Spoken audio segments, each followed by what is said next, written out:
Hello दोस्तों, the tuition time channel में आपका स्वागत है।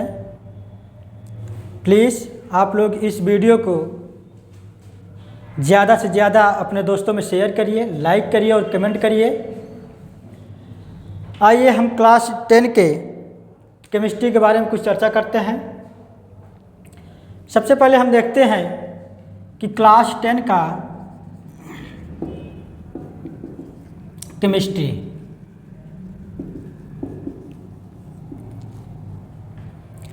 में जो है केमिस्ट्री जो पूछता है वो 20 अंक का पूछता है, 20 अंक का, ठीक ना।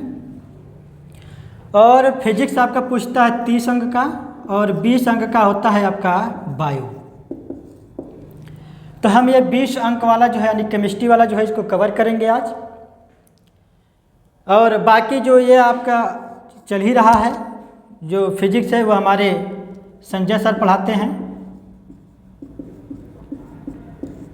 तो आप लोग उनसे पढ़िए। तो आइए हम केमिस्ट्री 20 अंक वाला शुरू करते हैं।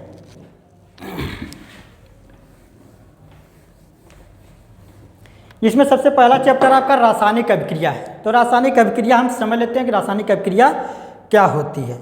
ठीक, तो रासायनिक अभिक्रिया क्या होती है? जब एक या एक से अधिक पदार्थ क्या होता है, जब एक या एक से अधिक पदार्थ आपस में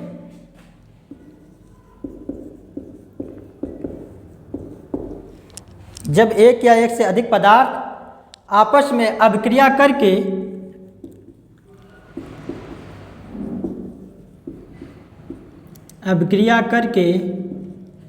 नए पदार्थ बनाते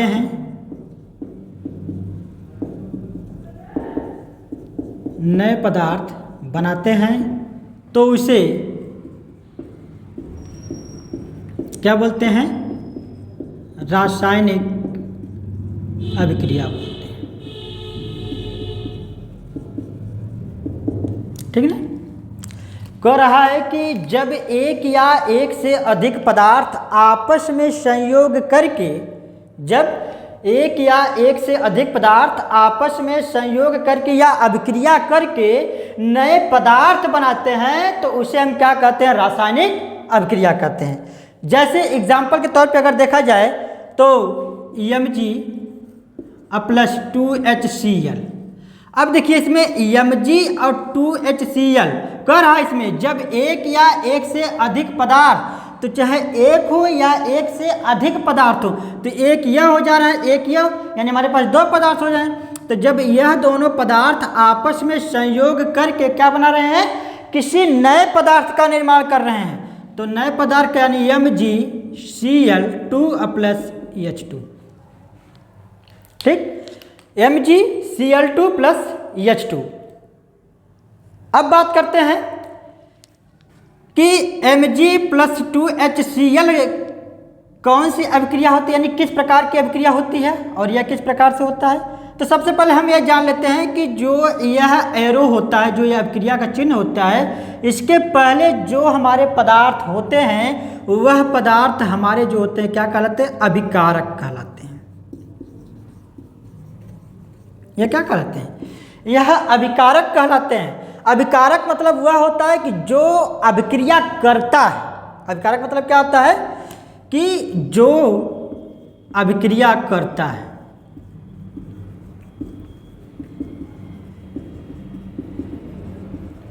ठीक, और इसके बाद जो अभिक्रिया करने के बाद जो बनता है, जो ये बनता है, यह उत्पाद होता है।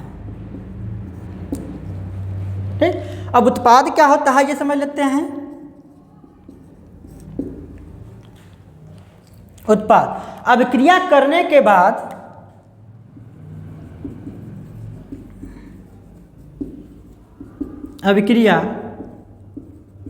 के बाद जो नया पदार्थ बनता है, अभिक्रिया करने के बाद जो नया पदार्थ बनता है, जो नया पदार्थ बनता है उसे क्या कहते हैं? उसे उत्पाद कहते हैं।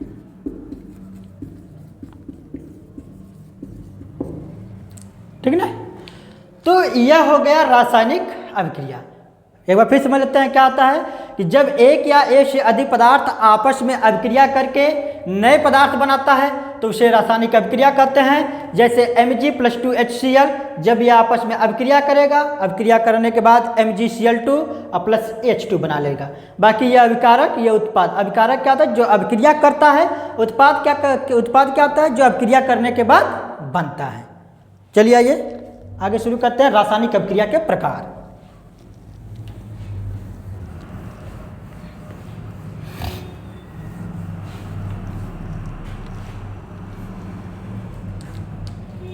रासायनिक अभिक्रिया के प्रकार।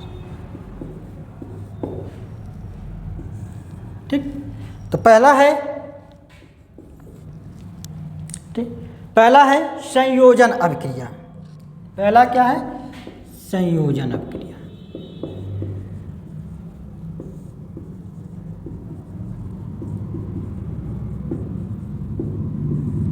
संयोजन अभिक्रिया। संयोजन अभिक्रिया क्या होता है कि जब दो या दो से अधिक पदार्थ आपस में संयोग करते हैं। जब दो या दो से अधिक पदार्थ आपस में संयोग करते हैं तब नया उत्पाद बनाते हैं, तो इसे ही क्या कहते हैं? संयोजन अभिक्रिया कहते हैं। ठीक है ना? जब दो या दो से अधिक पदार्थ आपस में संयोग करके नए पदार्थ बनाते हैं उन्हें क्या कहते हैं? संयोजन अभिक्रिया कहते हैं। जैसे 2Na+Cl2 क्या हो जाएगा? 2NaCl। एग्जाम्पल इसका हो जा रहा है 2Na+Cl2, फिर अभिक्रिया 2NaCl।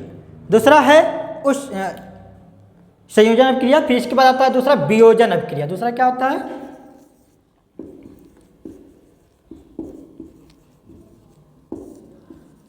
वियोजन अभिक्रिया।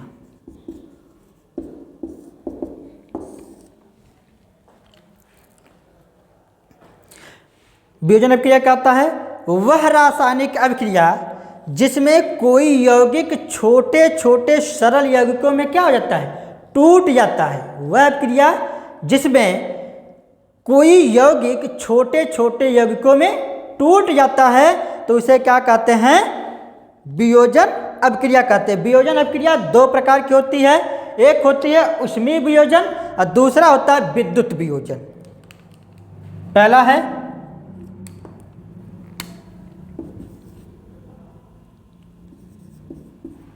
ऊष्मीय वियोजन, दूसरा है विद्युत वियोजन।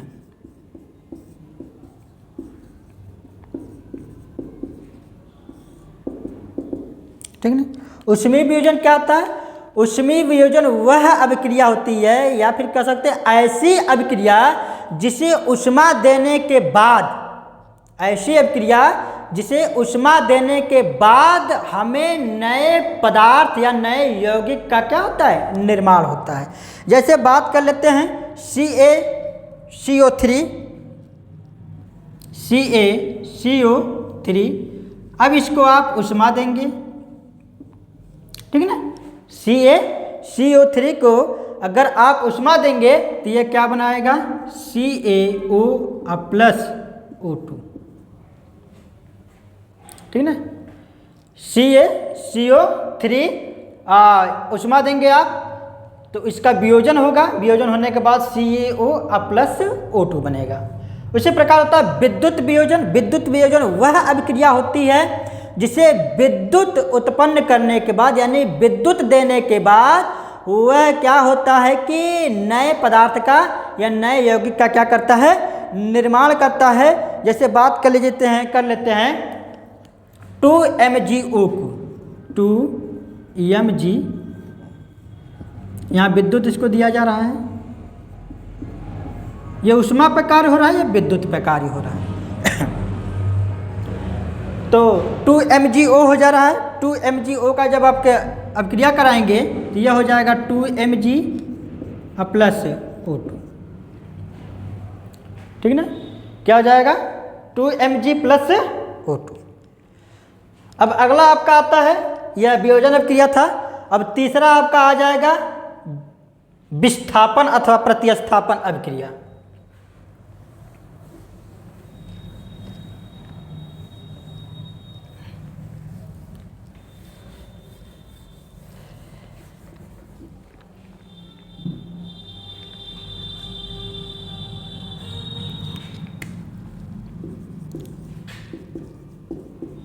विस्थापन अथवा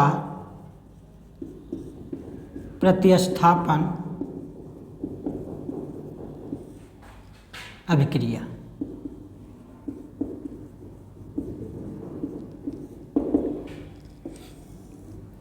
ठीक है, जैसा कि आपको नाम से ही मालूम हो गया होगा कि विस्थापन या प्रतिस्थापन अभिक्रिया होती क्या है।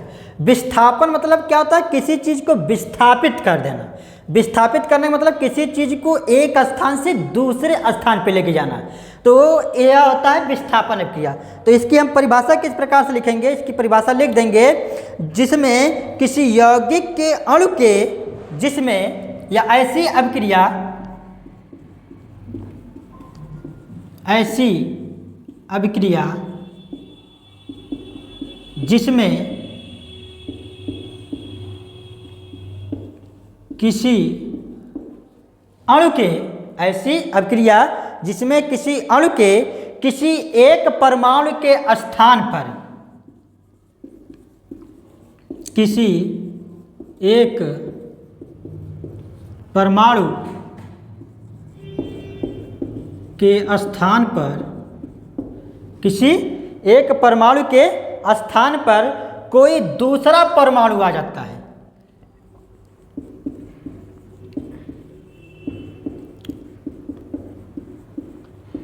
कोई दूसरा परमाणु आ जाता है, ठीक ना? ऐसी अभिक्रिया जिसमें किसी अणु किसी एक परमाणु के स्थान पे कोई दूसरा परमाणु आ जाता है, तो वह क्या हो जाता है? हमारा विस्थापन अथवा प्रतिस्थापन अभिक्रिया हो जाती है। जैसे हम कह लेते हैं Fe प्लस CuSO4। अब देखिए क्या हो जाएगा, जो ये आयरन है, जो Fe है, वह कॉपर सल्फेट में से कॉपर को क्या करेगी? विस्थापित कर देगी, अलग कर देगी। तो जब ये कॉपर को अलग कर देगी तो यह आयरन क्या करेगा? इसके साथ मिल जाएगा। तो यह हो जाएगा FeSO4 प्लस Cu। तो यह विस्थापन की अभिक्रिया होगी। मतलब अब इसमें कॉपर सल्फेट में से जो यह आयरन है, ये कॉपर को क्या कर रही है? विस्थापित कर रही है। जब ये विस्थापित कर रही है तो अब कॉपर सल्फेट की जगह पे क्या हो जाएगा? आयरन सल्फेट, यानी FeSO4 प्लस कॉपर। अब अगली पॉइंट, चौथी पॉइंट है उभय प्रतिस्थापन। चौथी पॉइंट क्या है? उभय प्रतिस्थापन।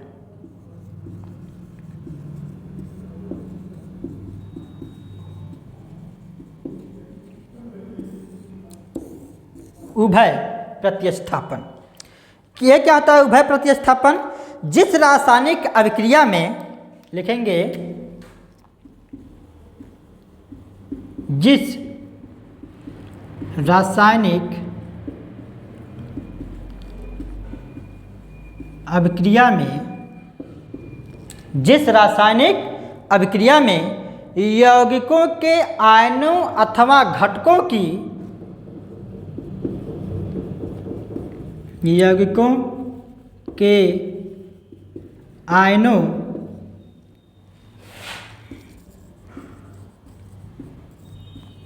अथवा घटकों की, आयनों अथवा घटकों की अदला बदली हो जाती है,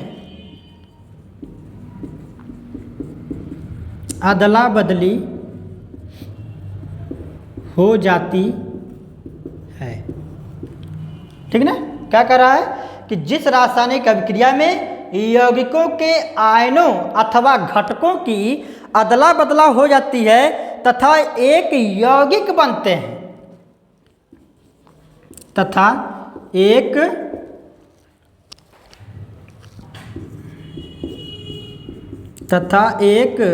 यौगिक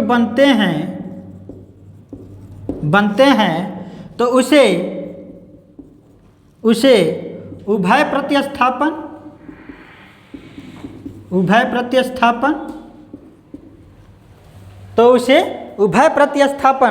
अथवा द्विविस्थापन अभिक्रिया कहते हैं, अथवा द्विविस्थापन अभिक्रिया कहते हैं।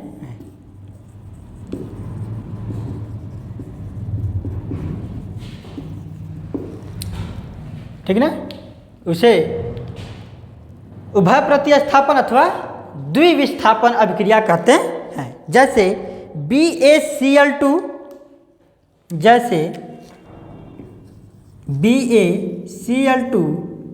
Plus Na2SO4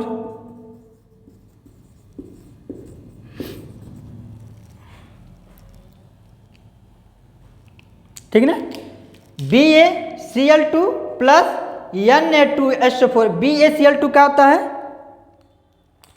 barium chloride. क्या होता है?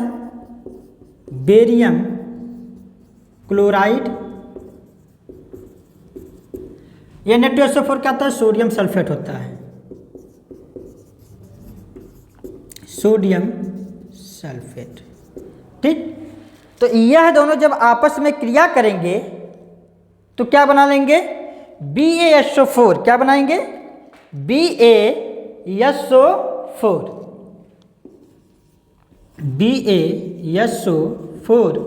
Plus 2NaCl।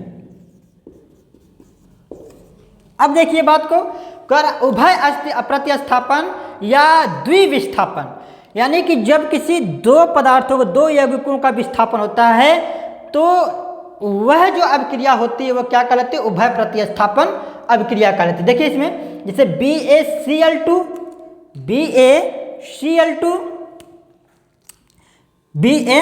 देखिए Ba जो होता है Na2 को क्या कर देगा? विस्थापित कर देगा। ठीक, जब ये विस्थापित हो जाएगा तो यह Na2 किसको विस्थापित कर देगा? Ba को। तो यह इसको विस्थापित कर दे रहा है सोडियम सल्फेट में से, और बेरियम क्लोराइड को Na जो है इसको विस्थापित कर रहा है Ba को। तो Na को विस्थापित करेगा, और Cl2 जो है Cl2 तो मान लीजिए इसमें है ही, ठीक है, तो Ba इसको विस्थापित कर लिया, इसको विस्थापित कर देगा। तो यह अपने आप को क्या कर, अदला बदली कर ले रहे हैं। जब ये अदला बदली कर रहे हैं तो यह Ba इसके साथ जाएगा तो बेरियम सल्फेट बन जाएगा, और Na2 जो है Cl2 के साथ सहयोग कर लेगा तो 2NaCl बन जाएगा। तो यह आपका लॉन्ग क्वेश्चन में कक्षा 10 के छात्रों के लिए यह लॉन्ग में पूछा जाता है, और हमने आपको यह पूरा का पूरा बता दिया है। अगर आपको न समझ में आया तो प्लीज़ आप एक बार कमेंट करके बताइएगा सर ये हमको नहीं समझ में आया, तो हम उसका अलग से दूसरा वीडियो आपको प्रोवाइड करा देंगे। लेकिन अगर यह आपको वीडियो पसंद आया होगा तो प्लीज़ इसे आप लाइक, शेयर और कमेंट करिएगा, तथा अपने दोस्तों के साथ भी इसे साझा करिएगा। आशा है आपको यह पसंद आई होगी। तो प्लीज़ तब तक हम अगले नेक्स्ट वीडियो आपको जब प्रोवाइड कराएंगे तो वह नेक्स्ट वीडियो आपका दूसरे, ये पहला चैप्टर था, यह आपका फर्स्ट चैप्टर था, ये चैप्टर फर्स्ट था, ये लॉन्ग था, लॉन्ग क्वेश्चन था। अब हम आपको चैप्टर सेकंड का भी लॉन्ग ही बता देंगे, चैप्टर सेकंड का भी आपको लॉन्ग ही बताएंगे। तो हमारी कोशिश यह रहेगी कि आपको ज़्यादा से ज़्यादा नंबर किस प्रकार आप गेन करेंगे उसके बारे में हम चर्चा करते रहेंगे, और यह आपके बोर्ड परीक्षाओं के लिए बहुत ही ज़्यादा महत्वपूर्ण है। तो प्लीज़ आप इसे लगातार देखते रहिए और हमारे चैनल को सब्सक्राइब करिएगा। तब तक मिलते हैं, धन्यवाद।